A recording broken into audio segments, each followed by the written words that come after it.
আপনার আইফোনটি কাউকে দেওয়ার আগে এই কাজটি অবশ্যই করে দিবেন, তাহলে আপনার মোবাইলের কোনো অ্যাপে এসে আপনাকে না বলে ঢুকতে পারবে না। আপনি তাকে যেটা ইউজ করতে দিবেন সে শুধু সেটাই ইউজ করতে পারবে। मजा आया।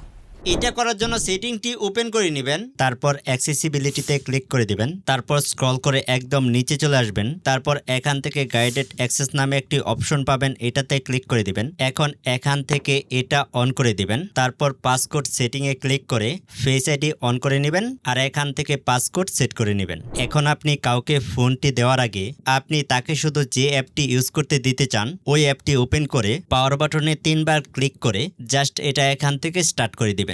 এখন সে এই অ্যাপ থেকে বের হতে পারবে না, অন্য কোনো অ্যাপ ওপেন করতে পারবে না, শুধুমাত্র এই অ্যাপটি ইউজ করতে পারবে। এটা অফ করার জন্য এগেইন পাওয়ার বাটনে 3বার ক্লিক করে তারপর এখান থেকে ফেস কিংবা পাসকোড দিলে জাস্ট এটা এখান থেকে এন্ড করে দিবেন, ফোনটি আগের মতো হয়ে যাবে। তো এখনই অন করে নিতে পারেন আর আপনার আইফোন ইউজার ফ্রেন্ডকে শেয়ার করে দিতে পারেন।